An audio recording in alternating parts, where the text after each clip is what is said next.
جو حضور نے ارشاد فرمائی وَيَكْسُرَ الزِّنَا، زنا عام ہو جائے گا۔ نظر کا زنا یہ تو اس زمانے کے اندر برا رہا ہی نہیں ہے، لوگ اس میں کوئی آر ہی نہیں سمجھتے۔ کسی کی بہن اور بیٹی کو دیکھنا اور اپنی آنکھوں کو شہوات سے بھرنا یہ بندہ محسوس ہی نہیں کرتا ہے۔ حضور علیہ السلام نے ارشاد فرمایا من زنا زنیا بہی ولو بہی تان دارہی، جس نے زنا کیا یہ عمل اس کے گھر بھی لوٹے گا، اگرچہ وہ اپنی دیواریں اونچی اونچی کیوں نہیں کر لیتا۔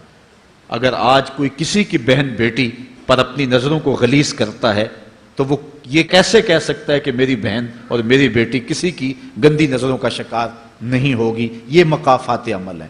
گندم از گندم بروید جو ز جو، از مقافات عمل غافل مشو۔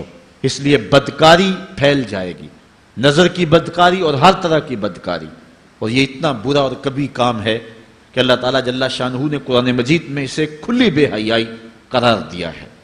آج میڈیا کے ذریعے، آج انٹرنیٹ کے ذریعے اور یہ جو موبائل پیکج کی مصیبت نکلی ہے، اس سے معاشرے کا امن خراب ہو گیا اور معاشرے کے اندر حیا کا جوہر جو ہے وہ لوٹ لیا گیا ہے۔ اپنی نسلوں کی حفاظت کریں، ان کے ہاتھوں سے جو ہے وہ ناول چھینیں اور ان کے ہاتھوں سے جو ہے وہ اس طرح کی مخرب اخلاق سیڈیز چھین لیں اور ان کے ہاتھوں میں اللہ کا قرآن دیں اور رسول کریم علیہ السلام کی احادیث تھمائیں اور ان کو راہ حق کا مسافر بنائیں۔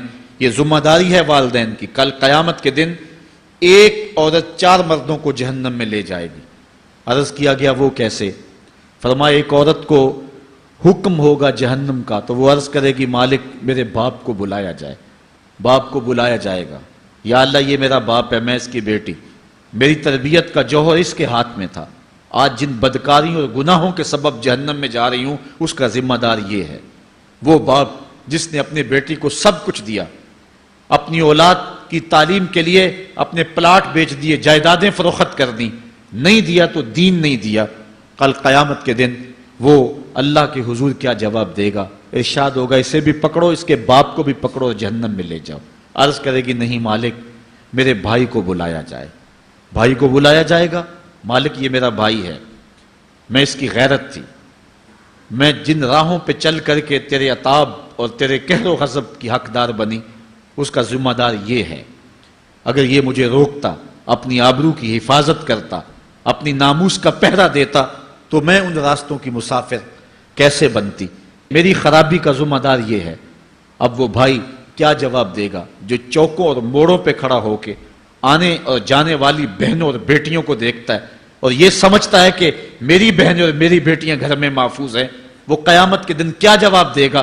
ارشاد ہوگا اسے بھی پکڑو، اس کے باپ کو بھی پکڑو، بھائی کو بھی پکڑو، جہنم میں لے جاؤ۔ عرض کرے گی نہیں مالک میرے شوہر کو بھی بلایا جائے۔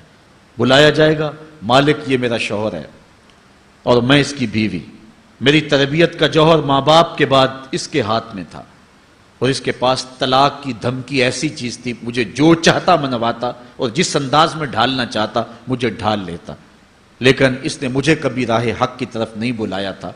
وہ شوہر کیا جواب دے گا جو خود اپنے دوستوں کو چائے پہ بلا کے اور اپنی بیوی کو سامنے برہنہ منہ بٹھا کے بعد میں اس کے حسن کی داد مانگتا ہو، بتاؤ بھابی کیسی ہے؟ تو وہ کیا جواب دے گا قیامت کے دن؟ ارشاد ہوگا اس کو بھی پکڑو، اس کے باپ کو بھی، اس کے شوہر کو بھی اور اس کے بھائی کو بھی جہنم میں لے جاؤ۔ عرض کرے گی نہیں مالک میرے بیٹے کو بھی بلایا جائے۔ بیٹے کو بلایا جائے گا، مالک یہ میرا بیٹا ہے، میں اس کی ماں ہوں، میرے سینے میں اس کے لیے تڑپتی ہوئی ممتا تو نے رکھی تھی، یہ روٹ جاتا تو زندگی اجاڑ ہو جاتی۔ جو بھی چاہتا ضد کر کے منوا لیتا، مجھے کسی کے گھر کے برتن بھی مانجنے پڑے تو میں نے اس سے بھی گریز نہیں کیا، اس کی ہر فرمائش کو پورا کیا، اپنا زیور بیچ کے اس کی تعلیم مکمل کروائی۔ اگر یہ ضد کرتا کہ امی آپ نماز نہیں پڑھتی، میں آپ کے ہاتھ کا کھانا نہیں کھاؤں گا، امی آپ یہ عمل کیوں کرتی ہیں، یہ شریعت میں جائز نہیں ہے، تو میں جو ہے وہ کھانا نہیں کھاؤں گا، تو کیا میری ممتا مجبور نہ ہو جاتی؟ اس نے ساری زندگی کیا مجھے اس کے بارے میں کوئی کہا تھا، نیکی کی طرف بلایا تھا، بدی سے روکا تھا؟ جس بیٹے نے اپنی ماں سے ہر ضد پوری کروائی ہو تو اس نے صرف دین کے بارے میں کوئی ضد نہیں کی ہے، تو وہ کل قیامت کے دن کیا جواب ہوگا؟